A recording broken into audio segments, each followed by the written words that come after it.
ان کے درمیان میں جواہر لگوائے، اس مکان میں ایک بڑا سا یاقوت لگوایا، پردے لگوائے، وہاں خوشبوئیں سلگانے کا انتظام کیا۔ اس کی دیواروں پر اس قدر مشک ملا جاتا تھا کہ وہ سیاہ رنگ کی ہو گئی تھی، یہاں تک کہ جوہر بھی نظر نہیں آتے تھے۔ پھر لوگوں سے کہا، اب تمہیں بیت اللہ کا حج کرنے کے لیے مکہ جانے کی ضرورت نہیں رہی، میں نے یہیں تمہارے لیے بیت اللہ بنوا دیا ہے، لہٰذا اب تم اس کا طواف کیا کرو۔ اس طرح کچھ قبائل کئی سال تک اس کا حج کرتے رہے، اس میں اعتکاف کرتے رہے، حج والے مناسک بھی ادا کرتے رہے۔ عرب کے ایک شخص نفیل خشمی سے یہ بات برداشت نہ ہو سکی، وہ اس مصنوعی خانہ کعبہ کے خلاف دل ہی دل میں کڑتا رہا۔ آخر اس نے دل میں ٹھان لی کہ وہ ابرا کی اس عمارت کو گندا کر کے چھوڑے گا۔ پھر ایک رات اس نے چوری چھپے بہت سی گندگی اس کے اندر ڈال دی۔ ابرا کو معلوم ہوا تو سخت غضبناک ہوا اور کہنے لگا، یہ کارروائی کسی عرب نے اپنے کعبہ کے لیے کی ہے، اس کو میں ڈھا دوں گا، اس کا ایک ایک پتھر توڑ دوں گا۔ اس نے شاہ حبشہ کو یہ تفصیلات لکھیں، اس سے درخواست کی کہ وہ اپنا ہاتھی بھیج دے۔ اس ہاتھی کا نام محمود تھا۔ یہ اس قدر بڑا تھا، اتنا بڑا ہاتھی روئے زمین پر کبھی دیکھنے میں نہیں آیا تھا۔ جب ہاتھی اس کے پاس پہنچ گیا تو وہ اپنی فوج لے کر نکلا اور مکہ کا رخ کیا۔ یہ لشکر جب مکہ کے قریب و قرب و جوار میں پہنچا تو ابرا نے فوجوں کو حکم دیا کہ ان لوگوں کے جانور لوٹ لیے جائیں۔ ان کے حکم پر فوجیوں نے جانور پکڑ لیے، ان میں عبد المطلب کے اونٹ بھی تھے۔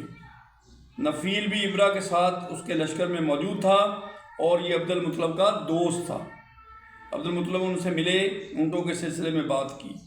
نفیل نے ابرا سے کہا، قریش کا سردار عبد المطلب ملنا چاہتا ہے، یہ شخص تمام عرب کا سردار ہے، شرف اور بزرگی اسے حاصل ہے، لوگوں میں اس کا بہت بڑا اثر ہے، لوگوں کو اچھے اچھے گھوڑے دیتا ہے، انہیں عطیات دیتا ہے، کھانا کھلاتا ہے۔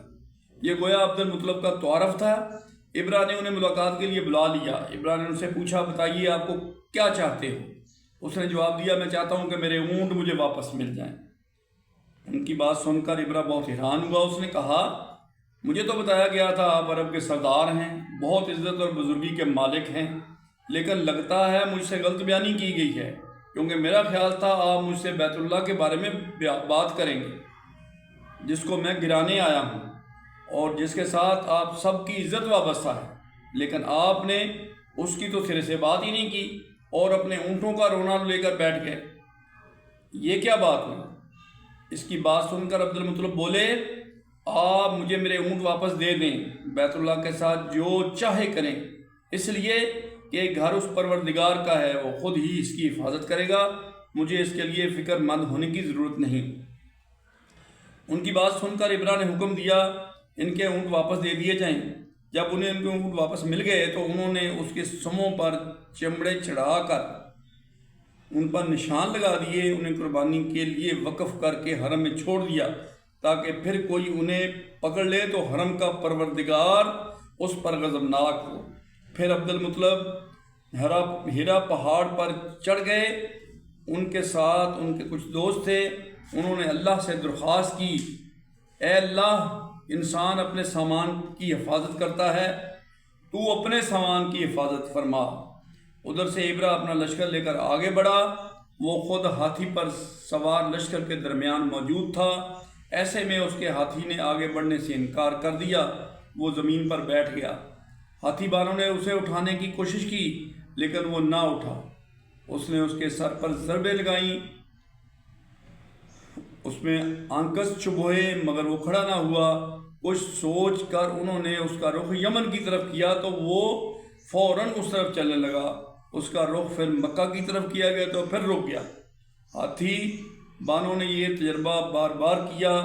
آخر ابرا نے حکم دیا، ہاتھی کو شراب پلائی جائے تاکہ نشے میں اسے کچھ ہوش نہ رہے اور ہم اس مکہ کی طرف بڑھا سکیں۔ چنانچہ شراب پلائی گئی لیکن اس پر پھر بھی کچھ اثر نہ ہوگا۔ تو حضرات گرامی، اس کے بعد ابرا کا وہ جو حشر ہوا وہ سورۃ الفیل میں اللہ تعالیٰ نے پورے کا پورا بیان فرمایا ہے کہ اللہ تعالیٰ نے کس طرح ہاتھی والوں کے ساتھ کیا سلوک کیا کہ ان کو کھائے ہوئے بھوسے کی مانند کر دیا۔ تو یہ اللہ تعالیٰ کی ذات خود جب کرنے پہ آتی ہے، یعنی حضرت عبد المطلب نے تو یہ کہا کہ میں اپنے اونٹوں کا فکر مند ہوں، تو کعبہ کا فکر مند اللہ تعالیٰ خود ہو، اور خود جا کے وہ پناہ گزین ہو گئے، ٹھیک ہے، ہرا کے اوپر چلے گئے اور وہاں پہ جا کے دعا مانگی کہ یا اللہ اب تو اس کی حفاظت فرما۔ اور جب اللہ تعالیٰ حفاظت فرمانے پہ آتا ہے تو وہ پھر کنکریوں کو، وہ پھر ابابیلوں کو حکم دیتا ہے۔ سورۃ الفیل ہے پوری کی پوری، کہ کس طرح اللہ تعالیٰ نے چھوٹے چھوٹے پرندوں کو حکم دیا اور انہوں نے ہاتھی کو کھائے ہوئے بھوسے کی مانند کر دیا۔